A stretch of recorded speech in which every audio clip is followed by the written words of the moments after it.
시청자 여러분 안녕하십니까. 저널리즘 토크쇼 제입니다. 오늘 함께 하실 분들 소개해드리도록 하겠습니다. 먼저 저널리즘 전문가죠. 정준희 교수입니다. 어서 오십시오. 안녕하세요. 정준희입니다.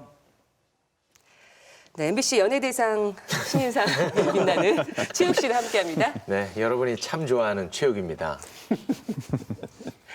KBS 송수진 기자도 함께합니다. 안녕하세요. 송수진입니다. 네, 오늘 주제와 관련해서 두 분의 초대 손님 모셨습니다. 먼저 외교관 출신의 일본 간사이 외국어대 장부승 교수님 초대했습니다. 어서 오십시오. 네, 반갑습니다. 장부승입니다. 네. 네. 뭐 목소리 그렇게 깔고 얘기하세요. 목소리가. 아니, 대기실에 있을 때와 전혀 다른 모습을 보이십니다. 오늘 방송이 처음이라고 하셨죠, 살면서. 아, 그렇게 멋부리면 안 돼요. 있는 그대로 모습 보여주세요. 외교관 생활을 어느 정도 하셨는지요? 제가 15년 했습니다. 2000년도부터 해가지고 15년 근무했습니다. 네, 제가 청탁을 하나 받았습니다. 아, 본인 외무고시 수석한 얘기는 꼭 좀 해드려요.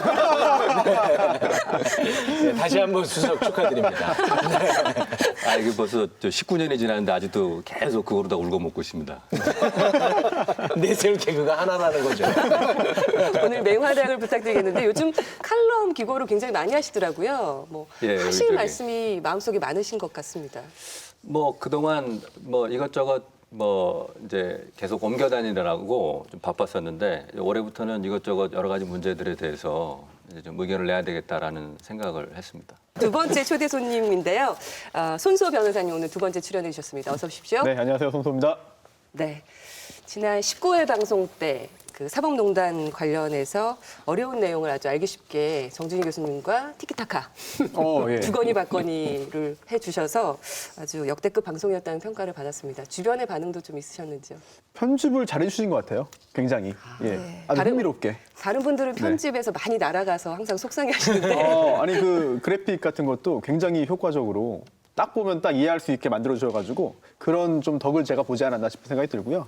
또 그 방송을 본 많은 분들이 야, 너 정치하려고 이러는 거 아니냐라는 그런 의견을 많이 줬는데 정치할 생각 전혀 없고요. 할 능력도 없습니다. 그래서 이거는 정치 뭐 개인의 영달 출세 문제가 아니라 법과 정의, 제도에 대한 문제이기 때문에 그 관련된 이야기를 또 할 기회가 있으면 그보다 더 깊게, 더 강하게 언제든 할 수 있을 것 같아요. 네, 지난 방송에 대한 만족도가 워낙 높아가지고 고정이 된 줄 알고 갔다가 너무 바쁘셔서 고정으로 빈정상했다는 모시기에는. 얘기를 들었습니다.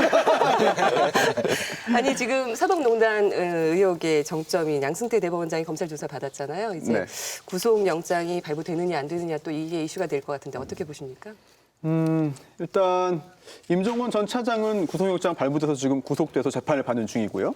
또 그보다 조금 더 위에 있다고 평가받을 수 있는 이제 고영한 박병대 대법관은 전 대법관은 또 구속영장이 기각됐습니다. 그렇기 때문에 양승태 전 대법원장은 또 그보다 더 한 단계 위에 있다고 평가할 수 있는데 과연 범죄 사실이 소명 가능하겠느냐라고 하는 의문을 뭐 법조계에서도 제기하고 있어요. 더군다나 가장 주된 쟁점이 되고 있는 게 이제 직권남용인데 아니, 남용할 직권이 없는데 어떻게 남용하느냐 이런 그 의문도 있거든요. 하지만 다른 관련된 그런 대법원 판결들을 보더라도 그런 일반적 직무 권한이라는 게 꼭 법률상 인정되는 경우에만 인정되는 게 아니라 기타 다른 요건들을 보더라도 인정될 수 있어요. 그렇다면 구속영장 발부 가능성도 충분히 있지 않겠느냐 이런 생각을 할 수 있겠고 또 수사받는 과정에서 본인의 휴대전화 등을 USB 등을 먼저 제공하면서 난 증거인멸 생각 없습니다. 라고 하면서 결국 구속영장 청구됐을 때 피해 나갈 그런 여러 가지 준비 작업을 한 것 같아요. 하지만 중요한 거는 범죄 사실에 대해서 일관되게 부인하고 있어요. 그렇죠? 근데 검찰이 확보한 여러 가지 증거들을 통해서 범죄 사실이 소명된다면 일관되게 부인하는 것 자체가 이제 증거인멸에 염려가 있는 그런 하나의 단서가 될 수 있기 때문에 법원에서 과연 정말 자신들의 조직의 전 수장에 대해서 어떤 판단을 내릴지 전 국민이 굉장히 관심 있게 봐야 될 것 같습니다. 네. 새해 들어서 첫 주, 두 번째 주는 신년 공개 방송 깨어난 시민 제2 1, 2부작을 보내드렸습니다. 교수님이나 또 최욱 씨, 송수진 기자 주변의 반응은 어땠는지 좀 궁금해지는데요. 정준희 교수님 칭찬 많이 받으셨죠? 어른들이 많이 얘기하시더라고요. 아주 말도 천천히, 찬찬히 아주. 네, 말 천천히 했다고 칭찬받았습니다. 평상시에 워낙 빨랐기 때문에. 네. 공개 방송 때 깨어난 시민 여러분 그렇게 많이 온 거 보시면서 어떤 기분 들으셨어요? 그러니까 우리 프로그램이 그러니까 일반적인 프로그램과는 이른바 팬베이스가 좀 다르다라는 걸 확실하게 좀 느꼈고요. 그 팬베이스가 다른 게 이제 뭐 일반적인 어떤 그 수용자들을 낮춰보겠다 이런 게 아니라 그러니까 확고한 기대감이 있는 분들이었어요. 그러니까 이 확고한 기대감이 있는 분들을 가지고 있다는 건 좋은 점이기도 하지만 부담이기도 하거든요. 왜냐하면 그분들의 기대에 어긋났을 때 얼마나 냉정하게 우리를 바라볼 것인가에 대한 막중한 책임감을 느낄 수 있었던 그런 이벤트였던 것 같습니다. 네. 최욱 씨는 아주 의젓하게. 아, 저한테는 좀 부작용으로 아, 왜요? 좀 오고 있어요. 그 질의응답 시간이 좀 있지 않았습니까? 예. 아, 깜짝 놀랐어요. 너무 수준들이 높아가지고 예. 방송하기가 이제 너무 좀 부담스럽습니다. 그 전에는 이 보시는 분들이 저랑 수준이 비슷할 걸로 생각했거든요. 근데 수준이 너무 높아가지고 이걸 맞출 수 있을지 조금 어려워지네요. 아유, 최욱 씨인데요. 최욱 씨가 뭘 못하겠어요. 엄사하자. 감사합니다. 네, 감사합니다. 네. 송수진 기자 팬들 많이 오신 것 같은데요, 그날. 네.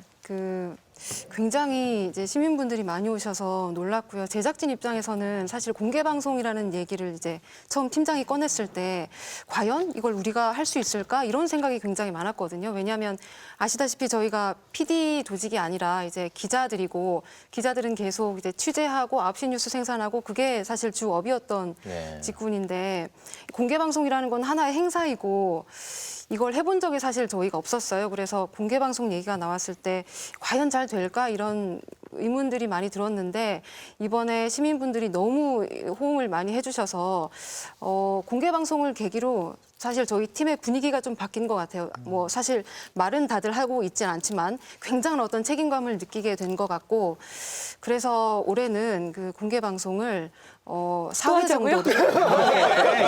그만해. 그런 팀장의 어떤 아이디어가 있습니다. 그래서 저는 전달만 한 겁니다. 그만해요, 이제. 네, 저널리즘 토크쇼 J KBS 1TV, 마이케이, 푹, 유튜브, 페이스북을 통해서도 만나실 수 있습니다. 자, 오늘 주제와 관련해서 넘어가도록 하겠습니다. 지난 12일이었습니다. 청와대에서 문재인 대통령의 신년 기자회견이 열렸습니다. 문 대통령이 사회자 없이 직접 기자들로부터 질문을 받고 또 답변을 하는 시간, 1시간 30분 정도 자유로운 형식으로 진행이 됐는데요. 기자회견 이후에 기자들의 질문 수준과 또 태도 논란이 이번에도 어김없이 이어졌습니다. 오늘은 대통령 신년 기자회견의 의미 그리고 바람직한 대통령 기자회견의 모습은 무엇인지를 짚어보는 시간 저널리즘 토크쇼 J에서 마련해 봤습니다. 대통령 신년 기자회견 주요 내용 함께 먼저 보고 얘기 나누도록 하겠습니다.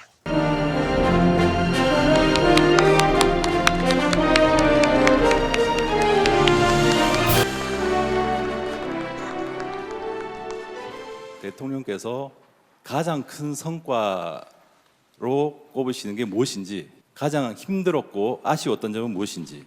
문재인 대통령이 생각하시는 종전선언, 평화협정 어떻게 구상하고 계신지. 대북 제재의 해결을 위해 북한과 미국을 좀 중재안을 가지고 좀 만나실 것인지.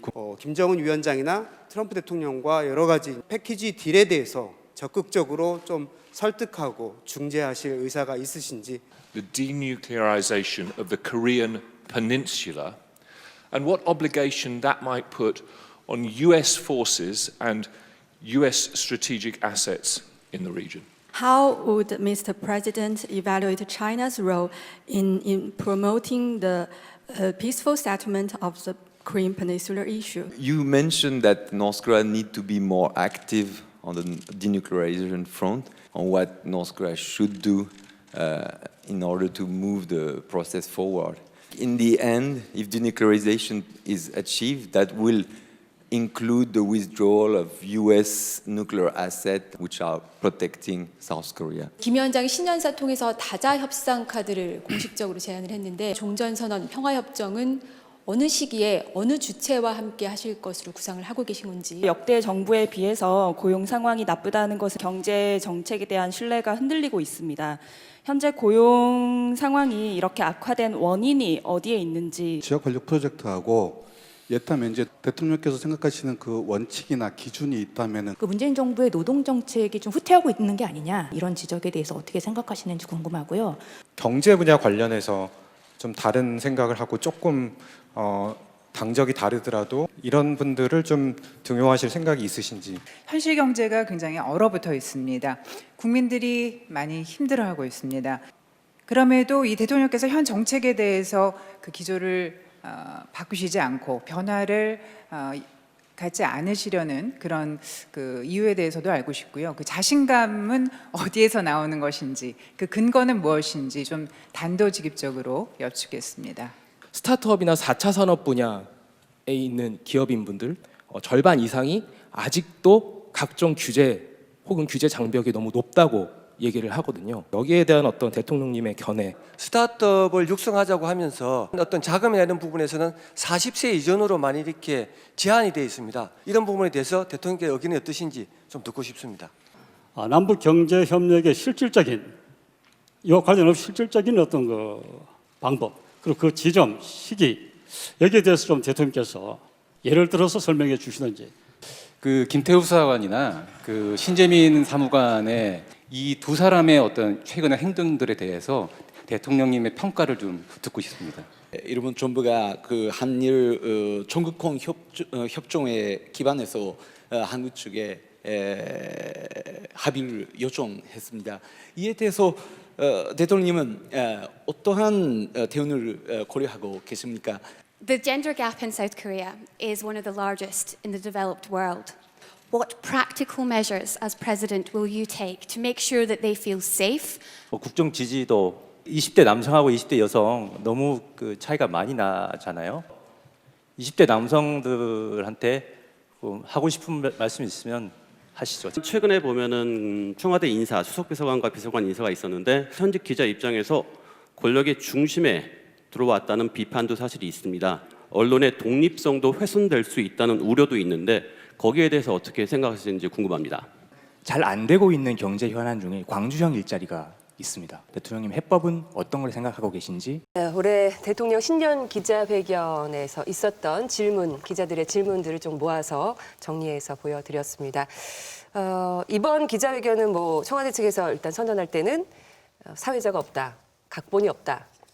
완전히 프리 형식으로 자유 형식으로 진행이 된다라고 말씀을 드렸는데 역대 기자회견과 좀 비교를 할 필요는 있을 것 같습니다. 네, 우선 형식적인 면에서 보면은 그 89분 동안 24개의 질문이 오갔는데요. 신년 기자회견 가운데서는 최장 시간 기록입니다. 이명박 전 대통령의 첫 신년 기자회견이 35분 정도 진행이 됐었고요. 그리고 박근혜 전 대통령의 신년 기자회견이 60여 분 정도였거든요. 그러니까 이전보다는 확실히 기자들의 질문권이 좀 강화되는 측면으로 이제 발전을 하고 있는 것이고요. 내용적인 측면에서 보면은 즉문즉답의 형태로 진행이 되고 있다라는 걸 알 수가 있는데요. 이명박 전 대통령이나 박근혜 전 대통령 때는 사실 질문의 내용 그리고 기자들이 질문하는 순서가 미리 정해져 있었습니다. 심지어 뭐 박근혜 전 대통령의 경우에는 답변까지도 미리 이렇게 공개가 된 경우가 있었거든요. 그래서 당시에 화면을 보시면 아시겠지만 질문하실 분 뭐 손들어 주세요라고 하면 기자가 뭐 거의 손들지 않거나 한두 명이 손들거나 그런 장면들을 확인할 수가 있어요. 이미 다 정해져 있으니 뭐 손을 들 필요가 없는 것이죠. 그런데 이제 문재인 대통령의 경우에는 사실 첫 신년 기자회견부터 질문, 뭐 순서, 내용 전혀 없이, 각본 없이 진행이 됐었고요. 특히 이번 신년 기자회견의 경우에는 사회자까지도 없었고 사회를 문재인 대통령이 직접 봤었거든요. 그러니까 대통령과 기자 간의 어떤 물리적인 거리가 훨씬 더 줄어들었다 이렇게 볼 수 있을 것 같습니다. 네. 교수님은 어떻게 좀 남다르게 본 점이 있다면요, 이번 기자회견에서? 일단은 제가 지난번에 프로그램 때도 말씀드렸는데 한국 정치가 이런 기자회견이라는 양식을 사실 그렇게 선호하지 않고 그다음에 우리는 또 말의 정치가 그다지 발달된 나라가 아니라고 하는 그런 측면들을 지적을 한 적이 있는데 이번 기자회견 같은 경우에는 기존의 이제 논란, 기내 기자회견 논란 같은 것들을 어느 정도 청와대도 염두에 두고 기자분들도 염두에 둔 눈치 같은 게 좀 있었어요. 특히 이제 외교 부분에서의 어떤 이야기들은 과거보다는 훨씬 더 나은 이야기들이 나왔었고 경제 분야는 저는 상당히 실망을 했는데 정작 중요하다고 생각했던 경제 분야에서의 질의응답 과정들은 그다지 좀 새로운 게 없었다고 보기 때문에요. 근데 그럼에도 불구하고 이제 형식을 어쨌든 좀 새로이 하려고 상당히 노력을 했고 접점을 넓히려고 하는 그런 시도들을 많이 벌였다라는 점에서는 좋은 평가를 할 수 있을 것 같고요. 또 한 가지 이제 우리가 놓치지 말아야 될 거는 우리 따옴표 저널리즘 얘기했습니다만 이 대통령의 발언은 따옴표 저널리즘의 예외입니다. 그러니까 무슨 말이냐면 따옴표를 해도 돼요. 따옴표가 중요하고 왜냐하면 대통령의 기자회견을 통한 공식적인 발언은 대단히 정치적인 발언이고 정치적으로 의미가 있는 발언이기 때문에 비록 우리가 다 알고 있고 짐작한다고 하더라도 대통령의 입을 통해서 확인받는 건 굉장히 중요합니다.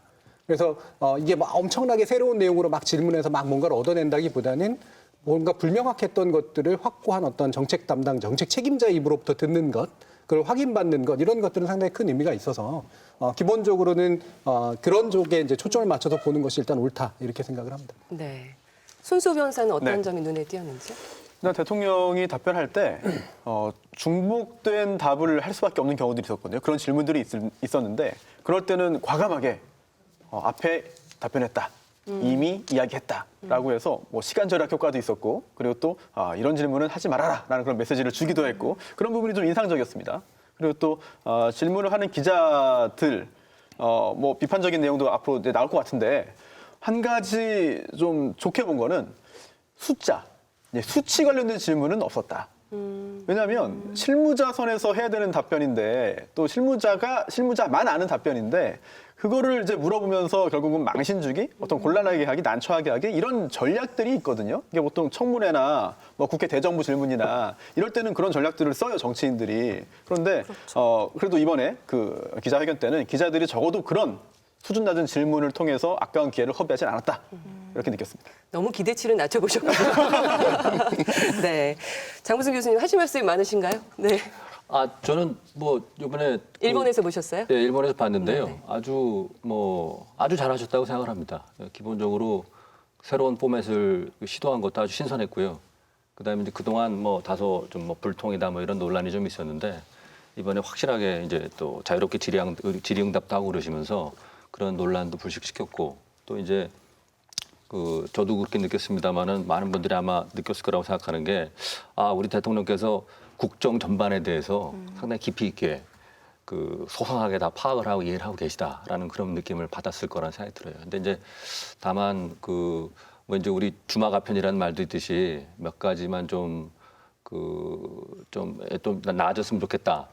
그런 측면을 좀 말씀을 드리자면은 여전히 좀 이 기자회견의 포맷 자체가 너무 좀 뭐랄까 약간 좀 권위주의적인 냄새가 난다고 할까? 너무 좀 거창하다고 해야 되나? 그러니까 예를 들어서 일본이나 미국이나 이런 데서 대통령 수상 기자회견 하면은 상당히 좀 이렇게 가볍게 하거든요. 이렇게 인포멀하게 하고 가볍게 하는데 여전히 좀 이 정도도 네, 이 정도도 어떻게 해야 돼? 뭐 누워서 해야 돼? 더 이상 뭐 아니 그러니까 예를 들어서 제가 좀 무슨 느낌 거슬리는 받았냐면 점 말씀해 주세요. 네. 제가 중국에 옛날에 근무했었잖아요. 근데 중국에서 왕이 외교부장이나 원자바오 총리가 딱 이런 식으로 회견을 해요. 딱 단상을 만들어 놓고 위에서 딱 앉아가지고 기자들 앞에 앉아 있고 그리고 공간 자체가 엄청나게 넓고 많은 사람이 들어와 있어요. 그러니까 그 공간이 주는 위압감이 있거든요. 옛날에 보면은 그 청나라 황제가 자금성에 쫙 앉아가지고 다른 나라 사신 저 멀리서 걸어 들어오게 하잖아요. 네, 맞아요. 공간으로 위압감을 주는 거거든요. 근데 이제 일본이나 유럽이나 미국의 그 국가 지도자들 기자회견 할 때 보면요. 아주 좁은 공간에 다 이렇게 아주 모여가지고 대화하듯이 정말 밀도 있게 대화를 합니다. 그러니까 요번에 뭐 잘못하셨다 그런 얘기가 아니라 앞으로 이제 그런 측면에서 좀 개선할 방안이 있지 않냐 그런 거고요. 그리고 이제 기자분들 질문하실 때도 다 이제 여러 가지 의미 있는 질문들이 많았는데 상당수의 질문은 제가 보기에는 장관님들한테 가야 될 질문이 아니었나 그런 생각이 드는 질문들이 있더라고요. 왜냐하면 대통령께 장관이 답해야 될 질문을 대통령께 질문을 드리면은 대통령 입장에서는 원론적인 답을 할 수밖에 없어요. 장관들의 또 운신의 폭을 또 너무 좁히는 결과가 될 수도 있으니까. 그런 점에서는 조금 앞으로도 좀 더 해나가면서 개선해 나가야 될 측면이 있는 거 아닌가 뭐 그런 생각을 좀 해봤습니다. 그런데 또 공간을 좀 작은 방에서 하고 또 의자도 좀 이게 작은 거 지급하고 그러면 기자 홀대로 나와요 또. 네, 진짜 그렇지 않습니까? 그런 위험성이 또 있습니다. 네. 이게 제가 약간 이 부분을 설명을 좀 드리면 그러니까 미국이나 일본이나 유럽 같은 데들은 기본적으로 기자회견이 실제로 장소도 되게 작고 되게 이제 대화형으로 진행이 되잖아요. 근데 그 중요한 이유가 뭐냐면 매체가 굉장히 적던 시절부터 기자회견을 해왔어요. 굉장히 옛날부터. 그러니까 되게 작은 공간에서 실제로 진행되는 형식이 과거로부터 있었던 거고 그게 지금까지도 유지가 되고 있는 겁니다. 그래서 실제로 백악관 그 기자회견장에 49명뿐이 없어요, 자리가. 그러니까 50명 정도 앉는 딱 그런 자리뿐이 없는 거고. 그다음에 유럽 가보시면 알지만 특히나 영국의 의회 정치 같은 거 보면 실제로 의회 자체가 작아요. 네. 그래서 의원들끼리 바로 무릎 맞대고 토론하는 이제 그런 방식으로 이어져 있거든요. 그래서 전통에서부터 나온 것이 현재로까지 이어지고 있는 그런 측면들이 분명히 있는 거고 한국의 청와대나 한국의 구조는 사실은 근대 이후로 만들어지면서 되게 좀 공간도 되게 막 일부러 크게 하고 과시적으로 하고 이제 이런 측면들이 있잖아요. 그게 아직까지 좀 남아서 그러니까 기자들과의 만남의 자리나 언론과의 관계가 정치가 이제 사실은 좀 이렇게 걸끄러울 수밖에 없는 이제 그런 어떤 연출들이 많이 진행이 되고 이 신년 기자회견이라는 형식도 저는 사실 그렇게 좋아하는 형식은 아니거든요.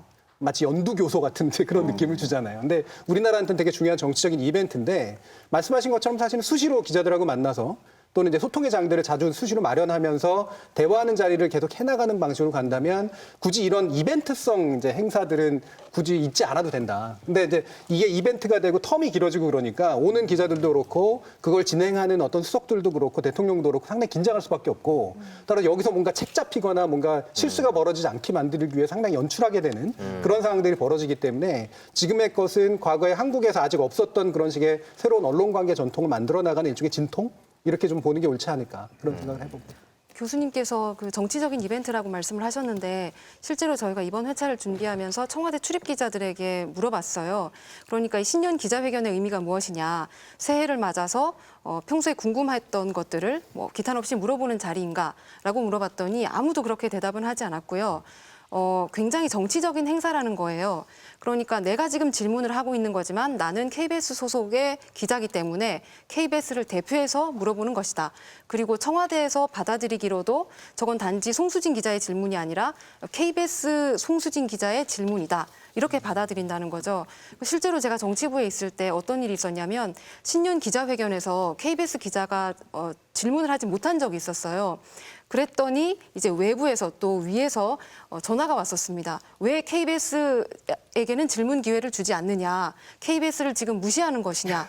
이런 그 반응들이 있었거든요. 그 말은 결국 이 신년 기자회견이라는 것을 단지 묻고 답하는 그런 자리로만 여기지는 않는다는 뜻인 것 같아요. 아니, 그러면은 그 질문을 그 회사 차원에서 함께 논의합니까?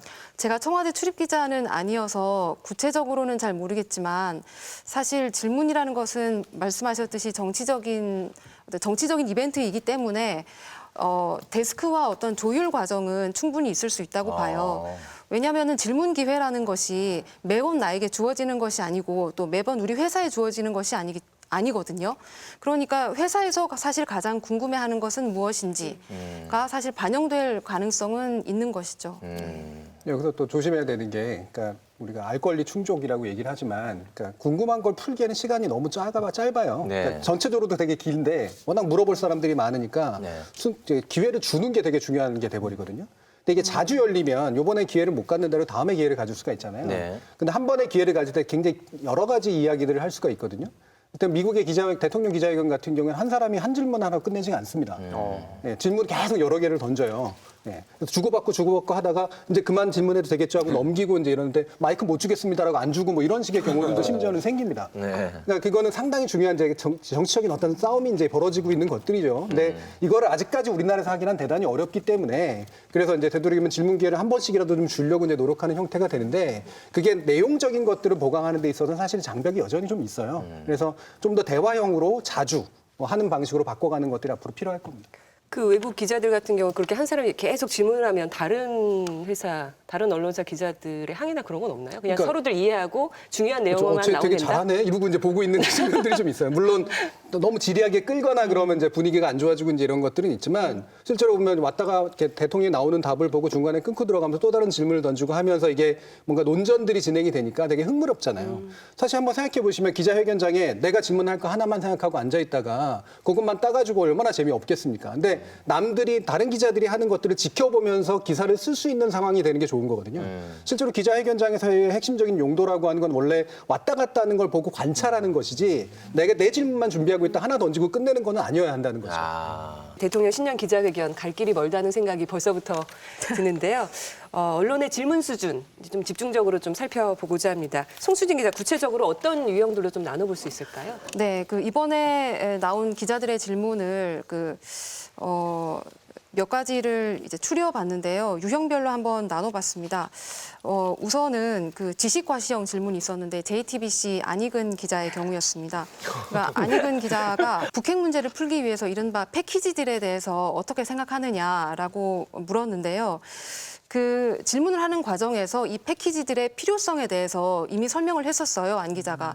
첫 술에 배부를 순 없다. 그러니 점진적으로 하는 패키지딜을 하는 것은 어떻겠느냐라고 물었죠. 그랬더니 이제 대통령이 네, 기자님이 방안을 미리 다 말씀을 해주셨고요. 이렇게 대답을 했습니다. 네.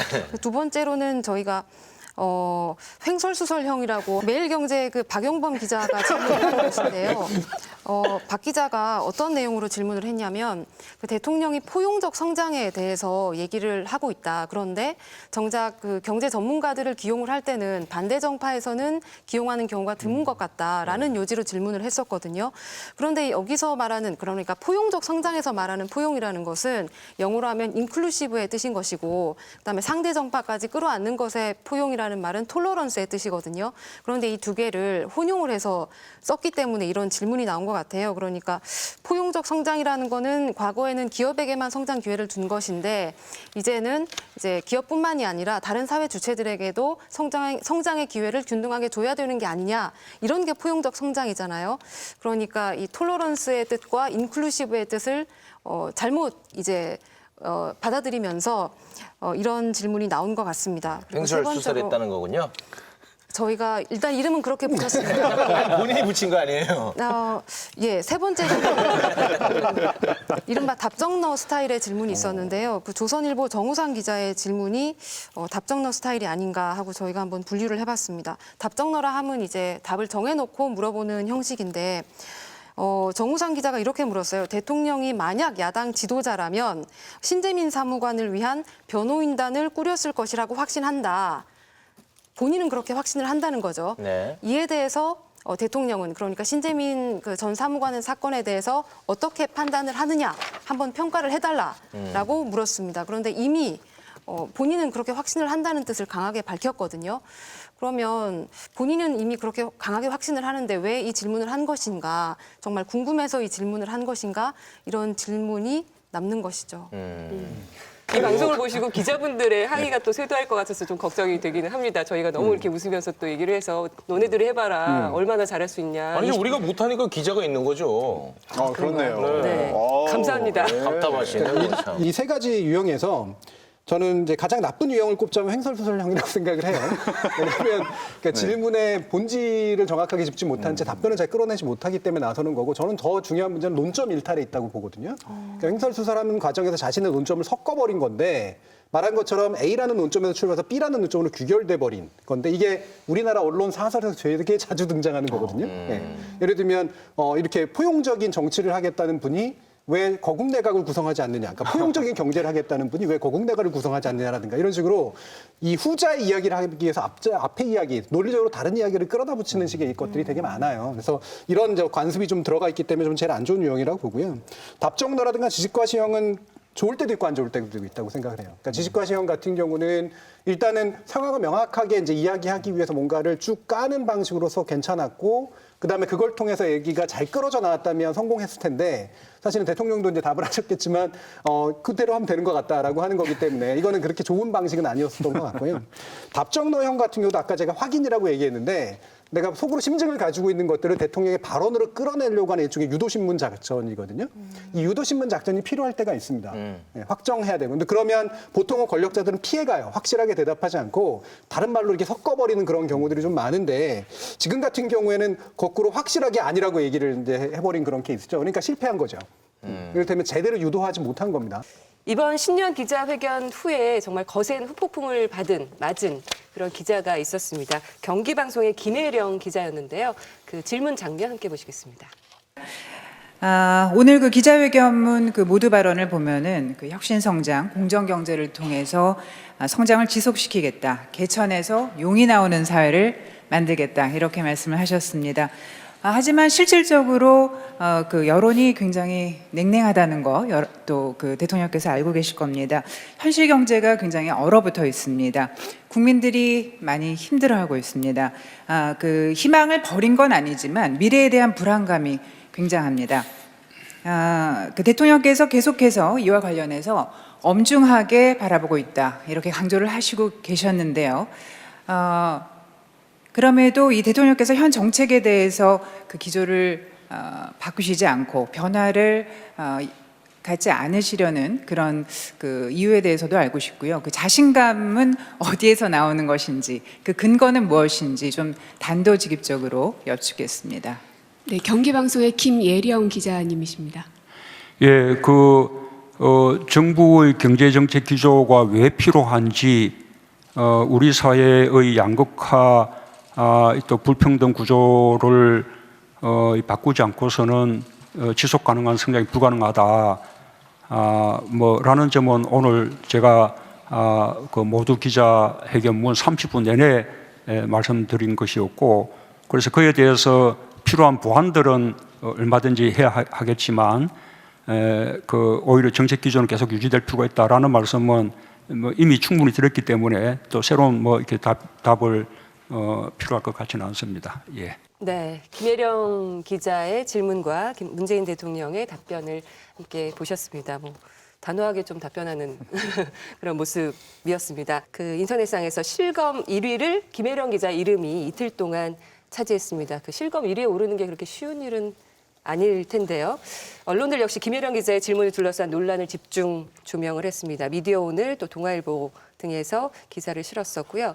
저희 저널즘 토크쇼 제2 기자이기도 한 KBS 최경영 기자는 SNS에 인과관계는 당연히 나오지 않고 이미지로만 질문하는 방식이라고 또 비판을 했습니다. JTBC 뉴스룸의 손석희 앵커는 권위주의 정부에서 벗어났다는 것을 보여주는 하나의 장면으로 받아들일 수 있다며 또 다른 입장을 내놓기도 했고요. 정치권에서는 좀 입에 담기 어려운 표현들을 쓰기도 했었고 찬양의 표현들을 하기도 했었습니다.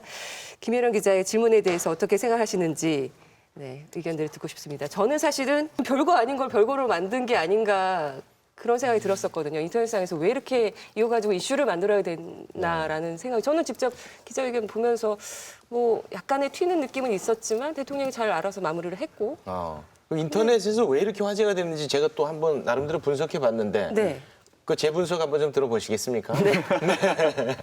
일단 그 대통령이라는 존재는 왕은 아니지 않습니까? 그래서 국민이나 기자나 떠받들고 모실 필요는 없다고 생각합니다. 근데 이제 국민이 뽑았기 때문에 예의는 지켜야 되는데 김예령 기자의 모습을 보면서 무례하다는 생각을 저는 전혀 하지 않았습니다.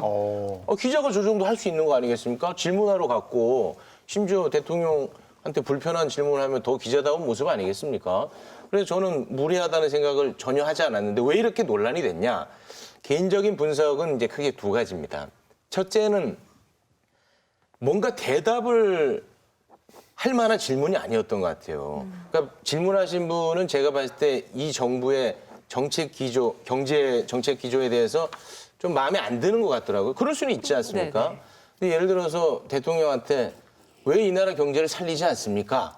라고 물으면 뭐라고 대답할 거예요? 대답할 게 없다는 거예요. 그 애매모호한 질문. 두 번째는 기백 있고 기자다운 모습이라고 아까 제가 말씀드리지 않았습니까? 저런 기백이 왜 지난 정권에서는 보여주지 못했느냐. 이 두 가지 때문에 논란이 된 게 아닌가 개인적으로 분석을 해봤습니다. 저는 약간 최욱 씨와 좀 다릅니다. 다릅니까? 네, 일단 김예령 기자가 무례했다고 봅니다. 아, 그렇습니까? 네, 물론 기본적으로 대통령 앞이라고 해서 대통령에게 고분고분하고 굽신굽신할 필요는 없죠. 그것도 안 되고. 하지만 기본적인 예의는 지켜야 되는데 일단 실수인지 모르겠습니다.만 소속과 이름조차 밝히지 않고 시작을 했고. 그건 긴장하면 그럴 수 있는 거 아니겠습니까? 너무 우호적이신데요. 네, 그렇습니다.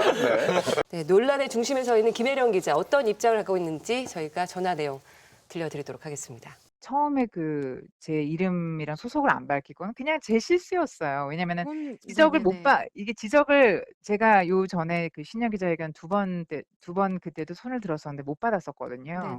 그리고 제가 뒤에 앉아 있었어요, 어제 좀. 그래서 이제 당연히 못 받겠다 막 이러면서 옆에 기자들이랑도 안 돼, 이번에도 막 이러면서 네. 그랬는데 제가 이렇게 지적을 받았는데 그때도 전주 잘 몰랐고 마이크가 네. 딱 저한테 오니까 알았기 때문에 네네. 일어나 가지고 좀 당황했어요. 네.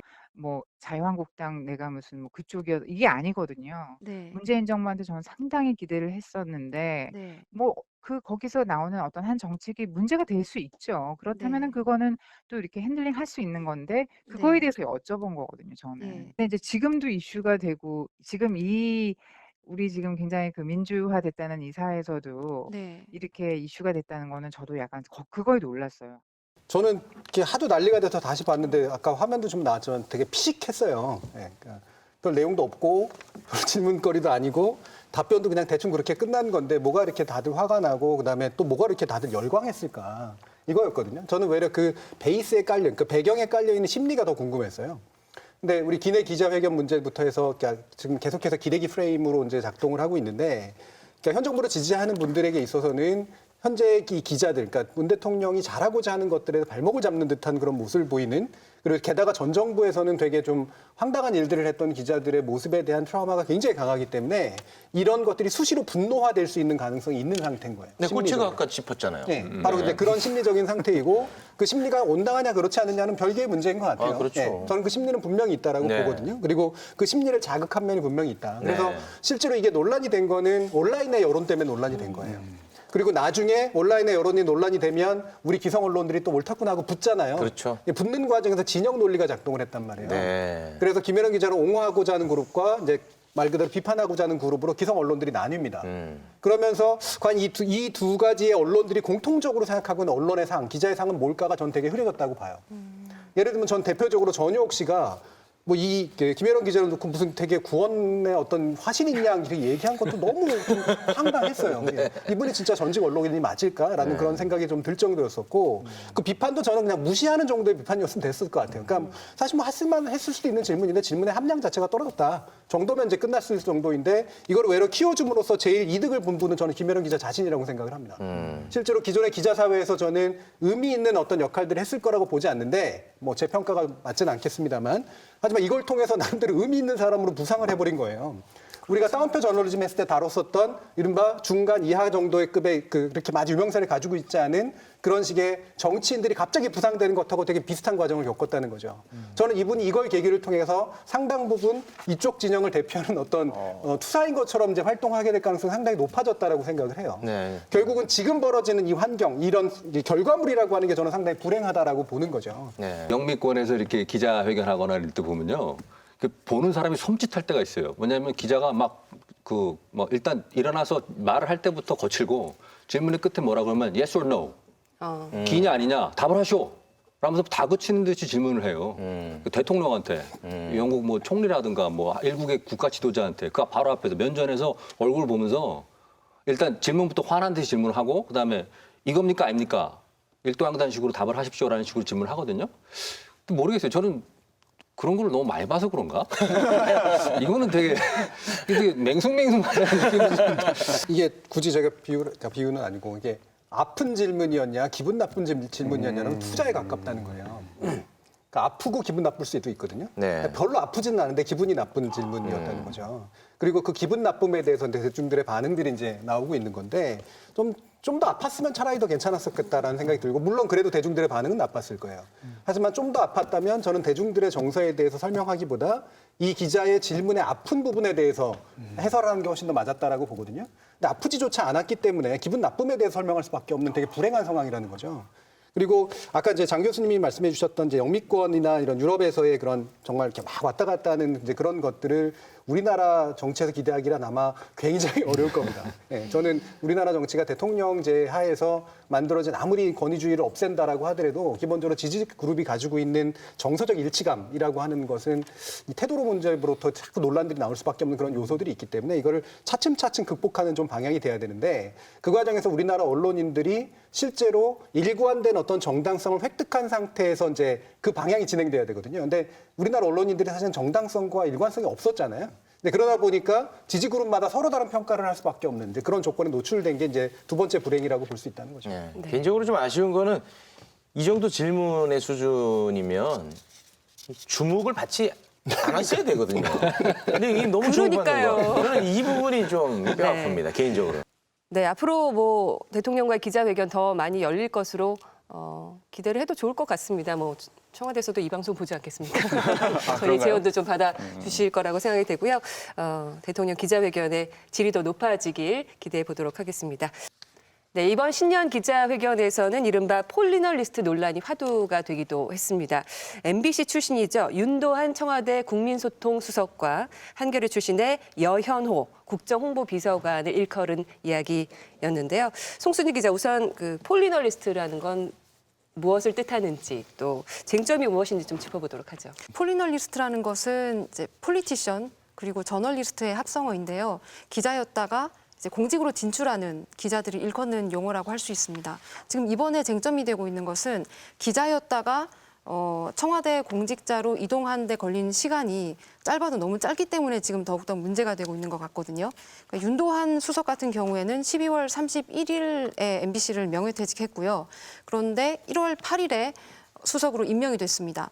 여현호 국정홍보비서관은 1월 7일에 한겨레 사표를 냈고 1월 9일에 임명이 됐습니다. 불과 이틀 만에 정치 권력을 감시하던 기자에서 정치 권력의 최정점이라고 할 수 있는 청와대의 고위직으로 자리를 옮긴 것이죠. 그래서 특히 여현호 비서관의 경우에는 지금 1월 3일까지도 기사를 썼거든요. 특히 지난해 말에는 사법농단과 관련해서 특별재판부를 설치를 해야 된다. 이런 내용의 칼럼을 여러 번 쓰기도 했습니다. 그래서 이때 쓴 기사까지도 지금 독립성이 의심받고 있는 상황인 거죠. 과연 이 기사를 기자 신분으로 썼는가 아니면 예비 비서관의 입장에서 썼는가. 그래서 주변에서 많은 그 독립성에 대한 그 비판들이 일고 있는 거고요. 네, 장부수 교수님이 아주 신랄한 비판 칼럼을 기고를 했습니다. 이 문제에 대해서 또 아까 그 신년 기자회견에서도 질문이 나와가지고 대통령께서도 답변을 하고 그러셨는데 그걸 보면서 이 일련의 과정을 보면서 이건 좀 아니다. 뭐 이건 좀 너무 심한 거 아닌가 뭐 그런 생각이 좀 들더라고요. 왜냐하면은 우리나라에서 언론인이 뭐 청와대라든가 이런 정부의 고위직으로 가거나 뭐 어느 특정 정당의 또 국회의원이 되거나 비례대표로 뭐 이렇게 갔던 일이 뭐 처음이 아니거든요. 과거에도 뭐 여러 번 있었던 일들이고 그리고 당장 뭐 박근혜 정부라든가 이명박 정부 때도 여러 차례 있었던 일이고 그리고 그럴 때마다 그때 그 반대편 쪽에 서 계시던 분들, 지금의 여당에 계셨던 분들이 그런 행태에 대해서 대단히 신랄한 어조로 대단히 강도 높은 방식으로 비판했었습니다. 그리고 지금 그런 그 고위공직으로 직행한 언론인들이 일하고 있던 언론사, 예를 들어서 한겨레 신문 같은 곳에서도 엄청나게 강한 그 강도로다가 그런 행태를 비판하고 그 사람들이 이제 권한유착을 하고 있다 그렇게 비판했었거든요. 근데 지금 정권이 바뀌어서 상황이 바뀌었는데 지금 이제 과거에 비판받던 그것과 유사한 행태가 지금 정부에서 벌어졌다는 거죠. 그래서 신년 기자회견에서도 그 문제에 대해서 질문이 나왔는데 대통령께서 하신 말씀이 과거에는 권한유착이 있었지만 지금 정부에는 권한유착이 없고 지금 문재인 정부에 참여하시는 언론인들은 공공성을 실현하시는 분들이다. 라고 말씀을 하셨단 말이죠.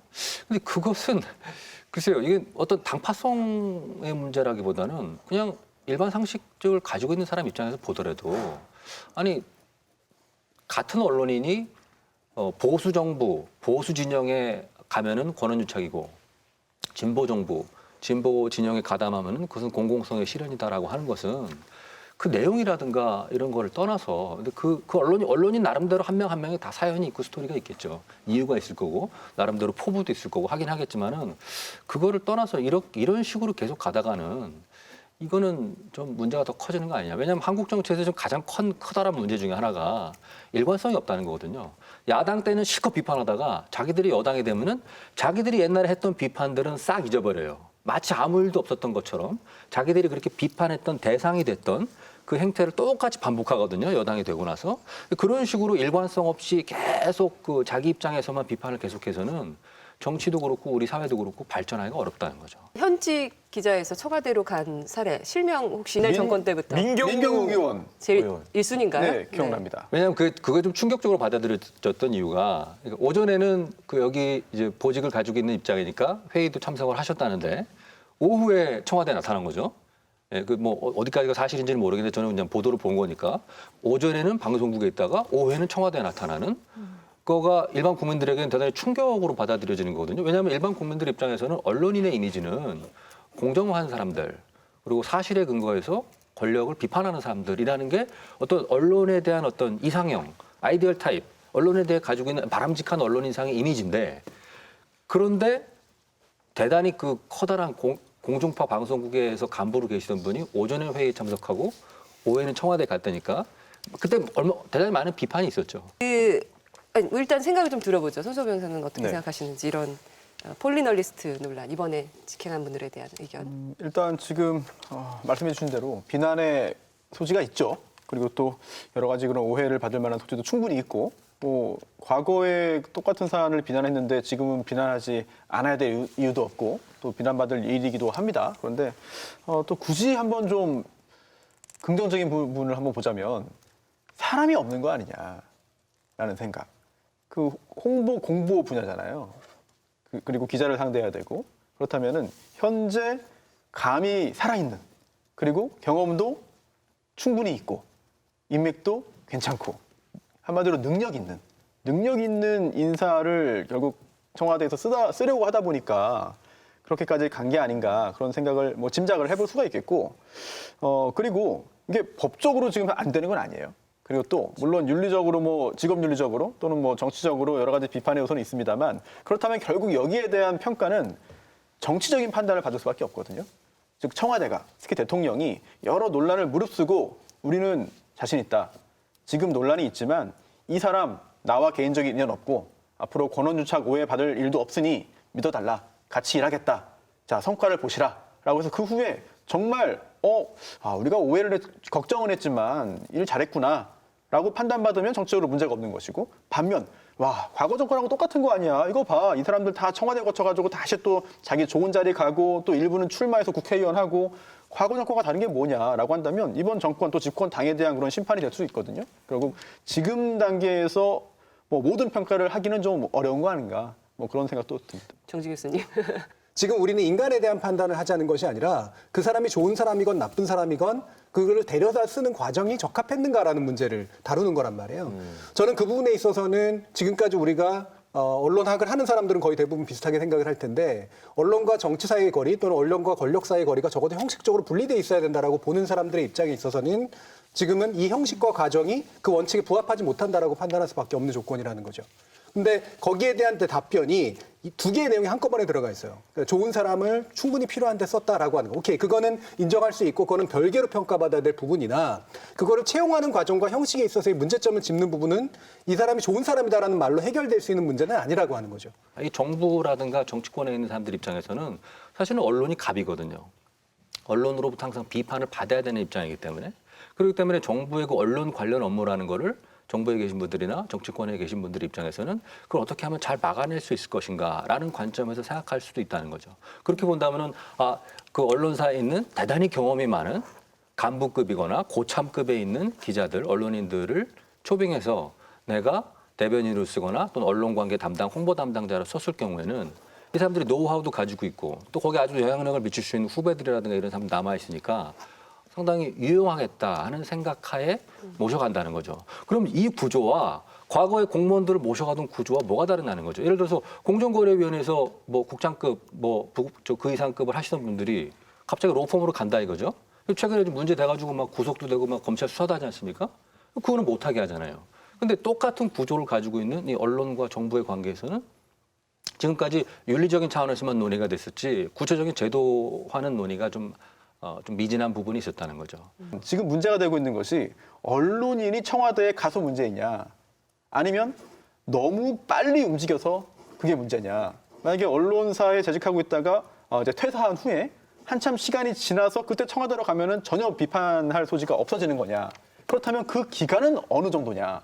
이런 부분에 대해서는 궁금증이 생깁니다. 그걸 만들고 싶다는 거죠. 그러니까 아주 좋은 지적하셨어요. 아주 옳으신 말씀입니다. 그러니까 예를 들어서 언론인도 대한민국 국민인데 헌법상의 직업 선택의 자유가 있는 것이고 한 번 언론인이면 무슨 뭐 한 번 해병대 영원한 해병대식으로 평생 동안 다른 직군에는 갈 수도 없다. 이건 말이 안 되죠. 그렇게 하면은 그거는 당장 위헌 시비가 나올 거고요.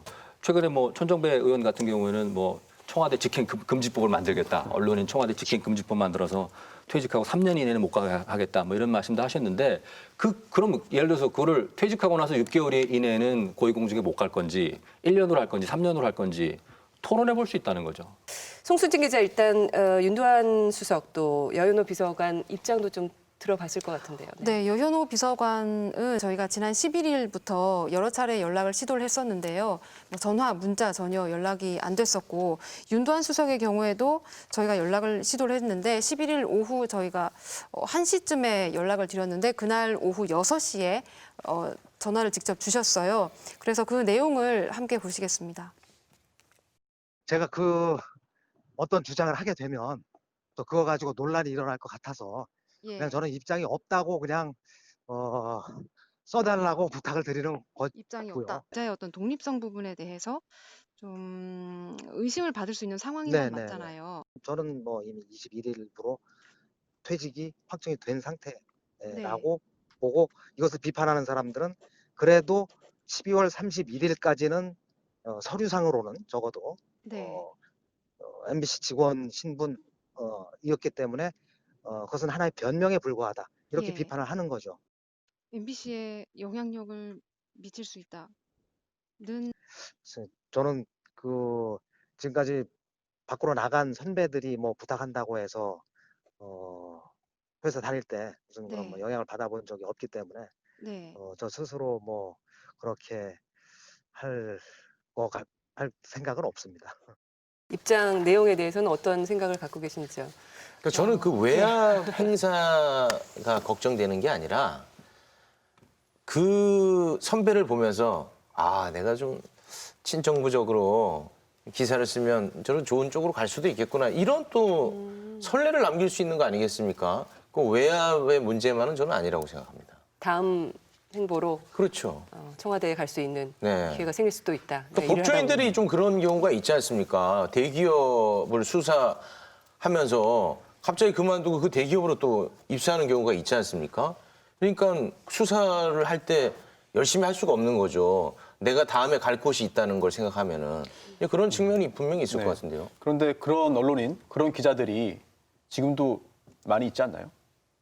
저는 이 현상이 우리나라 구조의 표현이지 지금 정부에서 유난히 뭐 더 했다거나 전 정부에서 유난히 더 했다거나 이런 게 아니라고 봐요. 그러니까 핵심적인 불행은 사실은 우리나라 저널리즘의 어떤 산업적인 어떤 위기 상황, 그다음에 기자들이 사실은 40대에서 50대 이상 넘어가면 현실 취재로부터 멀어지면서 데스킹 외에 할 게 별로 없을 때 그들이 사실은 거의 놀고 있는 경우들이 굉장히 많거든요. 직업적인 불안정성이 상당히 있습니다. 근데 물론 딴 경우의 직업들도 역시 마찬가지겠죠. 근데 그럼에도 불구하고 가장 가까운 데에 뭔가가 있잖아요. 그러면 사실 그나마라도 자유주의권 같은 미국이나 이런 데들 같은 경우가 이런 일이 좀 적은 이유가 뭐냐면 저널리스트로 성공하는 모습이 계속 나오는 거예요.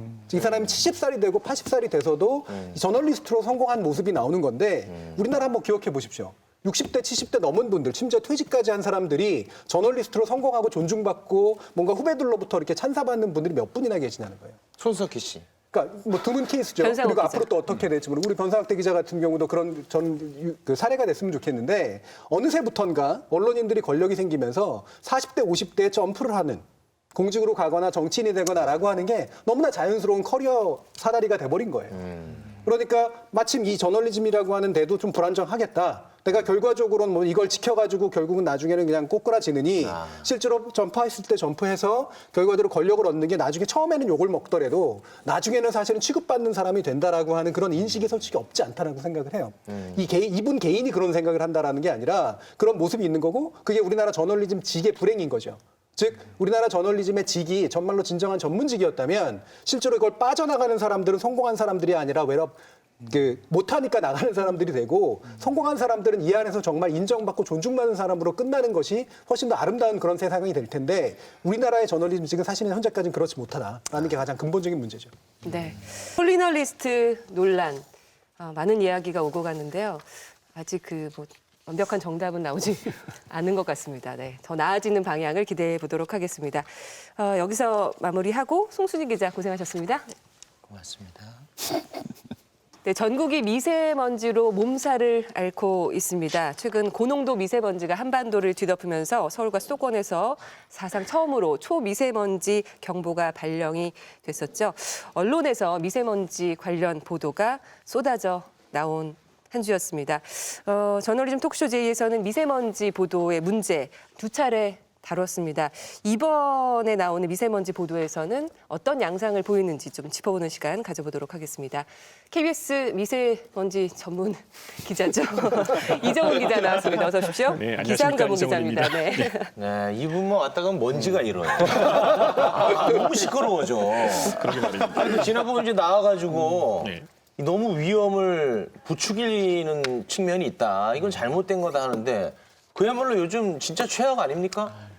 지난 14일에 네. 서울의 초미세먼지 농도가 평균 129 마이크로그램 기록했거든요. 이게 평소에 한 6배 정도 수준입니다.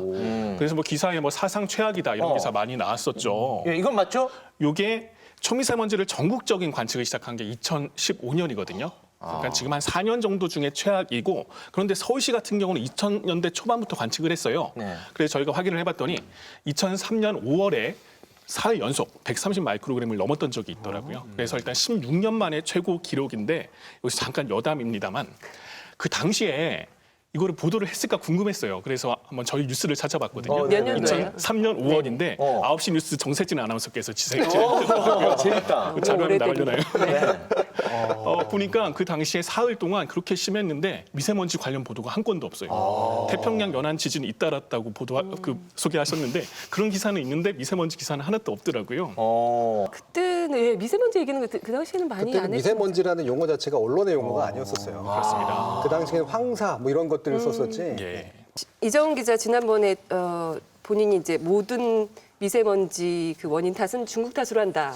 이런 것 때문에 이제 몇 번 출연을 했었고 네. 그때 SBS 기자의 기사 내용이 살해가 됐습니다. 그래서 SBS 기자가 다시 반박을 했었고 재반박을 했었고 예. 그래서 미세먼지 얘기 그만 좀 해라 시청자들은 그런 얘기도 했었는데요.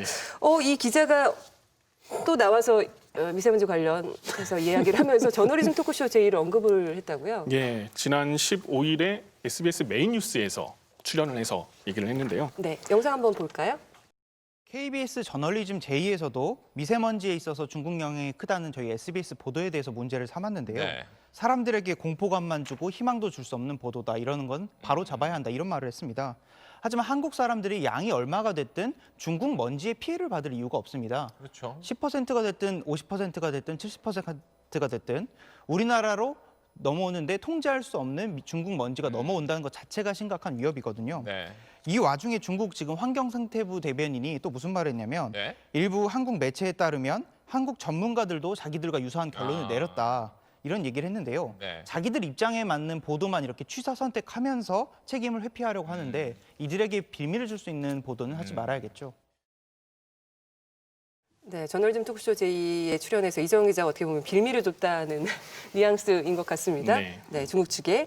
근데 이거 말이 좀 안 되는 것 같아요. 양이 얼마가 됐든 중국 먼지에 피해를 받을 이유가 없습니다라는 표현이 굉장히 이상하게 들리네요. 저만 이상한 거예요? 이게 참 1분 남짓한 보도에서 어떤 SBS가 보는 미세먼지 관점이 다 들어있다고 보이는데요. 저희가 처음 제기했던 부분은 지난해 고농도 미세먼지는 모두 중국발이라는 제목. 누가 봐도 사실 이건 100% 중국발이다. 이렇게 들리잖아요. 거기에 대해서 문제를 제기했더니 그러니까 이번 출연에서는 좀 입장을 바꿨네요. 10%든 50%든 이런 식으로 말을 바꿨는데 이 다음에 중요한 얘기를 합니다. 우리가 통제할 수 없는 중국발 미세먼지 이런 표현을 썼어요. 그러니까 SBS도 중국발 미세먼지가 우리가 당장 어떻게 해결할 수 없다는 걸 정확히 인지하고 있습니다. 그런데 이런 것들이 모두 중국발인 것처럼 보도를 했었죠. 그럼 어떻게 되냐? 미세먼지는 전체가 해결할 수 없는 문제가 돼버립니다. 그럼 국민들로서는 당연히 희망도 갖지 못할 테고 공포감밖에 느낄 수밖에 없겠죠. 여기에 또 한 가지 더 가관인 거는 중국 그 대변인 얘기를 들어서 일부 한국 매체가 한국 전문가들도 국내 요인에 대한 얘기를 했다. 그러면서 이런 게 빌미를 주는 것으로 적절치 않다. 이런 얘기를 했는데 중국발이 통제할 수 없는 문제라면은 그러면은 국내 요인이라도 어떻게 해결을 해야 되는 것이 않습니까? 그런데 국내 요인에 대해서 보도하는 게 적절치 않다. 이렇게 결론을 내렸거든요.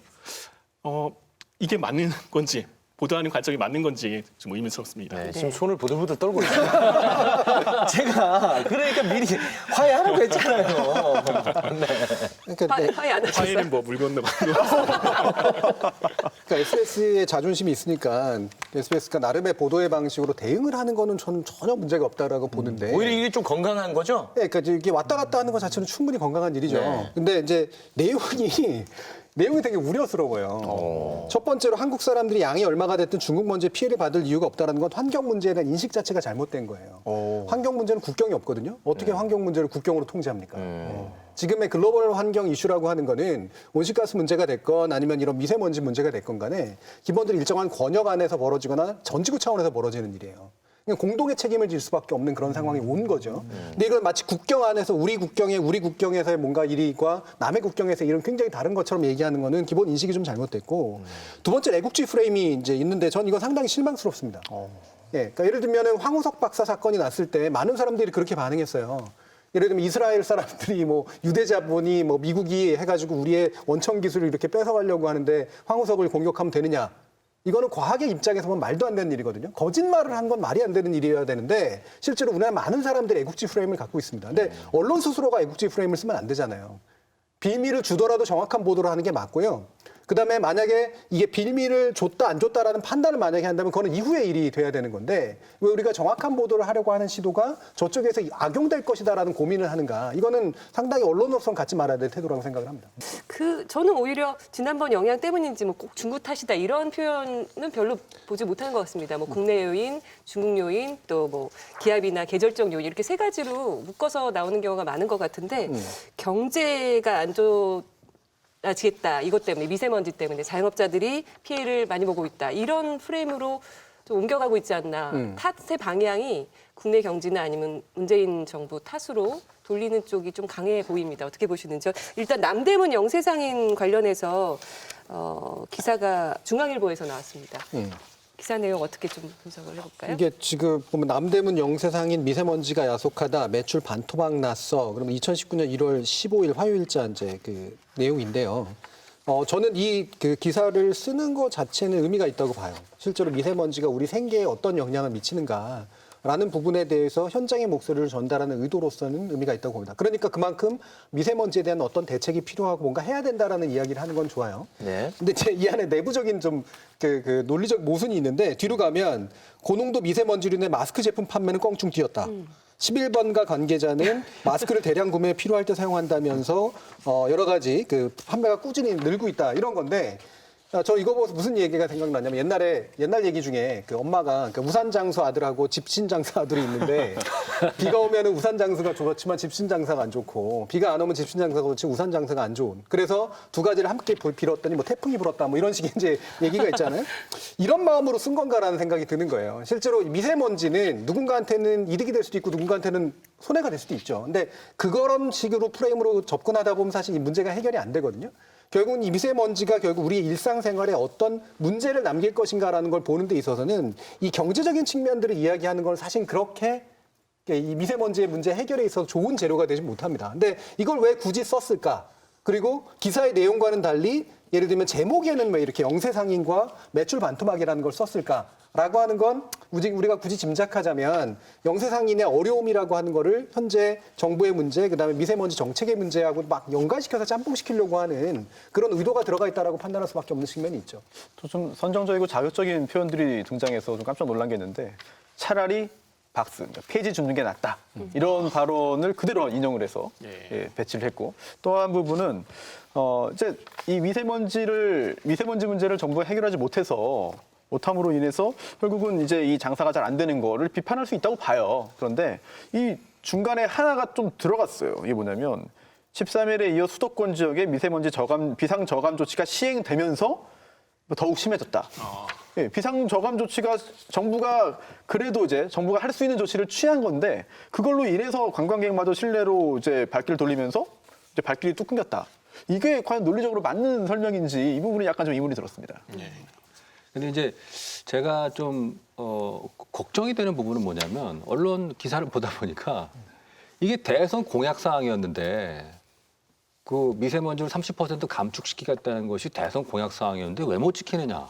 뭐 이런 그 헤드라인들이 눈에 띄고 또 일부 헤드라인들 중에는 그 공약 사항에 중국과 협의를 하겠다라는 내용도 들어가 있었는데 그럼 중국이랑 빨리 협상을 해가지고 이 문제를 해결해야지 뭐 하고 있었냐 뭐 이런 지적들이 나오더라고요. 근데 일단 첫 번째 드는 생각은 공약 자체가 임기 내에 30%라고 그랬었지 뭐 1년 만에 이걸 해결하겠다는 것도 아니었고 이게 뭐 기상 기후 문제라는 게 이렇게 단기간에 해결되는 문제도 아니거든요. 그리고 이거를 과연 그러면 제가 만약에 협상 담당자 입장이라고 생각해 보면 중국에다가 얘기해서 중국 정부의 손모가지를 비틀면 갑자기 미세먼지가 30%가 줄어들까 하면 그렇지 않거든요. 이게 무슨 뭐 과학기술이라는 게 마술이 아니기 때문에 중국은 중국 나름대로 공장들이 있고 자동차가 있고 무슨 뭐를 연소를 시키고 음식을 만들고 거기서 미세먼지가 나오는 원인들이 있지 않겠습니까? 근데 그게 그 나라의 경제와 생활과 또 연관돼 있을 거란 말이에요. 그리고 기본적으로 상공에서 바람이 부는 방향이라는 거는 그 중국 정부가 만들어낸 바람이 아니거든요. 지구 대기의 그 순환의 일부인 거지. 그러면은 중국 정부 입장에서도 그래 그러면 그건 다 우리 탓이니까 우리가 해결해 줄게. 라고는 하는 반응이 나올 리가 없다는 거죠. 굉장히 고개를 끄덕이고 이동훈 기자. 네. 중앙일보에서 그런 기사가 나왔죠. 미세먼지 30% 감축, 문 대통령 공약 부메랑, 3040 엄마들 가장 분노. 하면서 봄철에 대기질이 더 나빠지면 생활 이슈가 전면에 등장하고 핵심 지지층이 등을 돌릴 수 있다고 여론분석센터장은 말했다. 이런 기사를 내놨습니다. 정말 시민들과 국민들의 이야기인지 아니면 언론들이 그쪽을 부각시키는 건지 좀 의심을 갖게 하는 그런 기사였습니다. 네. 그러니까 우리가 늘 구분해야 되는 게 그러니까 미세먼지라는 현상 자체가 충분히 타당하고 정확한 현상이냐를 보는 것과 그 미세먼지를 줄이기 위한 노력들을 어떤 정책을 통해서 해야 되는가라고 하는 거는 긴밀히 연결돼 있지만 차원이 다른 거예요. 근데 일단은 미세먼지에 대한 현상 기술조차 서로 굉장히 중구난방이고 천차만별이다라는 점이 일단 근본적인 문제고요.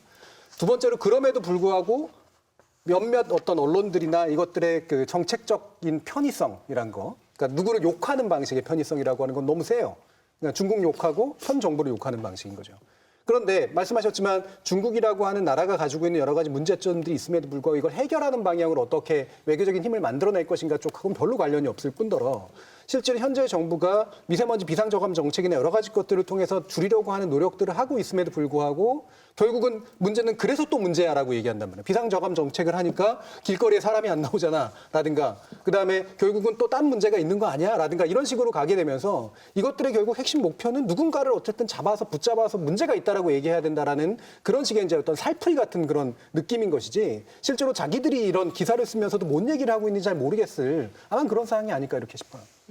특히 이제 일부 언론에서는 이제 이렇게 썼네요. 3040 엄마들 가장 분노 이렇게 하면서 또 커뮤니티의 여론을 옮기면서도 그 여성 커뮤니티 여론들 그런 그 반응을 굉장히 좀 자세하게 소개하고 있거든요. 물론 그 여론조사 결과를 보면은 그 연령대, 그 성별에서 이 미세먼지에 대한 여러 가지 그런 우려가 가장 높다는 결과도 있습니다만 결국 이 미세먼지의 문제성을 좀 더 부각시키고 또 정부의 어떤 그 대응이 미진하다는 점을 부각시키기 위해서 가장 효과적인 그런 그 부분을 집어서 여러 신문에서 그 부분을 공통되게 보도하고 있거든요. 이건 굉장히 흥미로운 부분인 것 같습니다. 정치권에서는 탈원전 정책 때문이다, 뭐 주범이다, 뭐 마스크 다 쓰고선 이렇게 항의하는 그런 사진들도 정치권에서 나왔는데요. 이 부분은 어떻게 봐야 될까요? 일단 그 집권당의 그 송영길 의원이 이야기했잖아요. 미세먼지 또 지구온난화의 주범이 이게 석탄, 화력 그 발전소인데 이런 화석연료 발전소를 줄이고 지금 중단되어 있는 신한울 3, 4, 5기 원전 공사를 재개하는 걸 검토해야 된다라는 말을 했어요.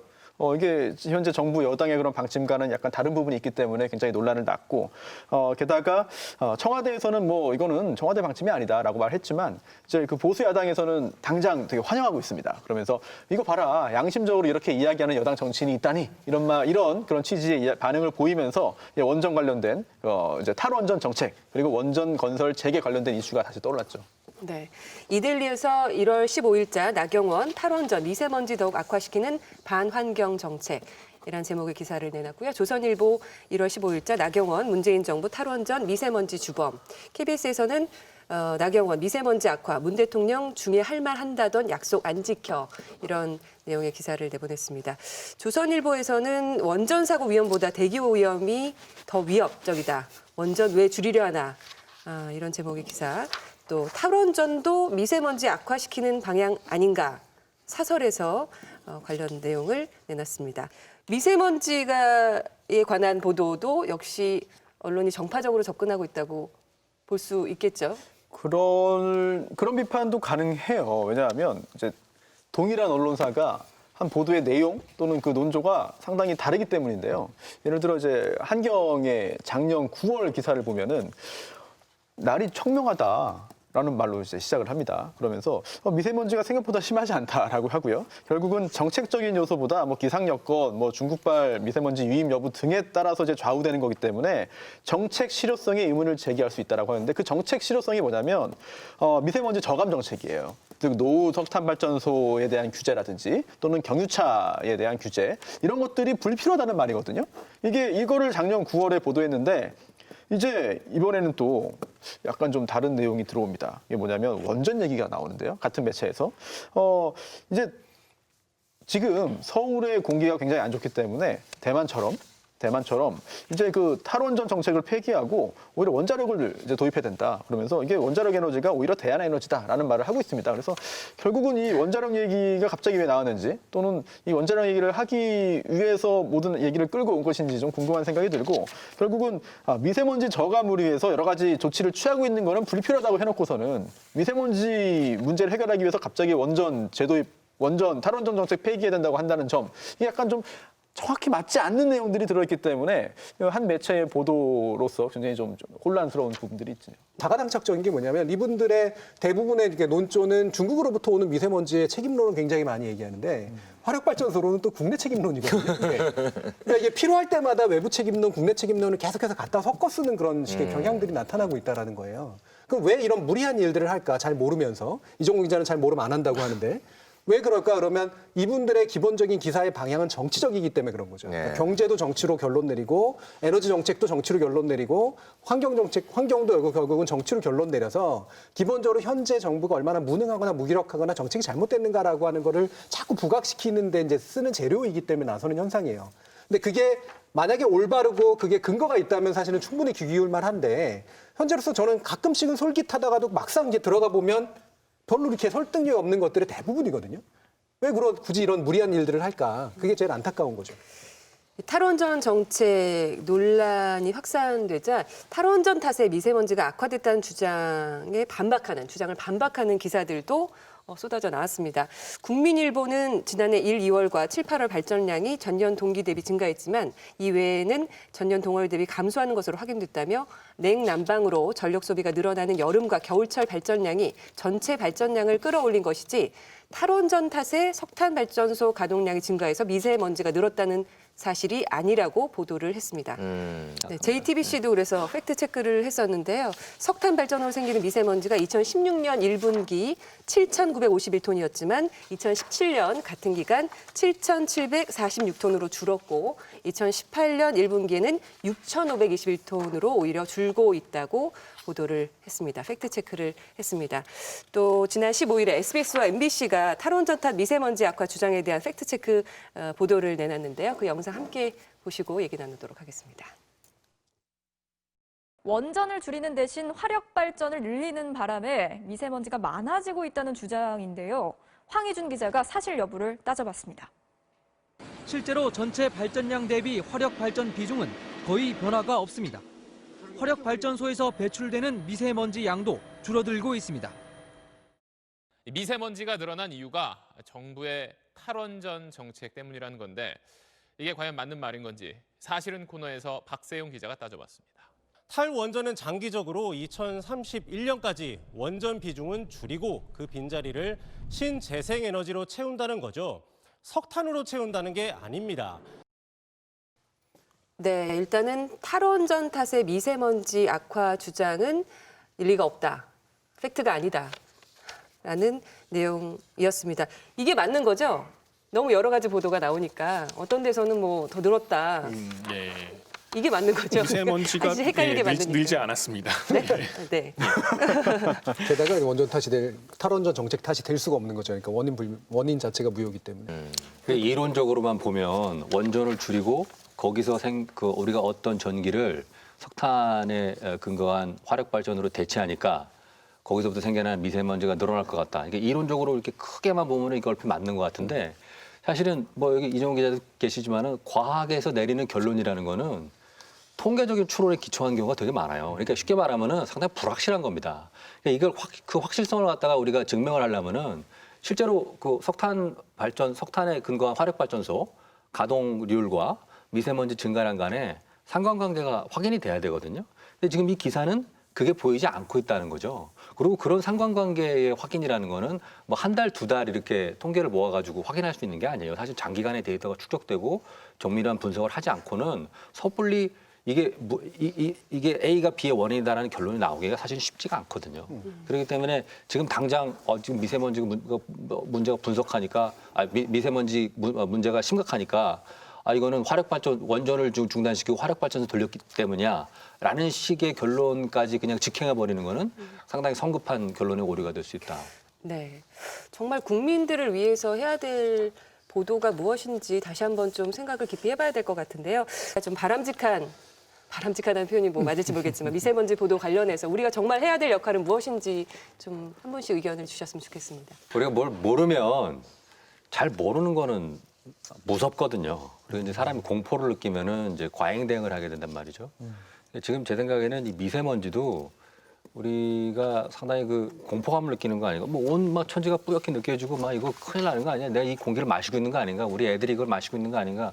이런 생각이 들면은 공포감을 느끼게 되고 뭔가를 해야 된다라고 생각하면서 과잉 대응이 나올 수 있고 무슨 범인을 잡고 싶고 희생양을 만들고 싶은 생각이 든다는 거죠.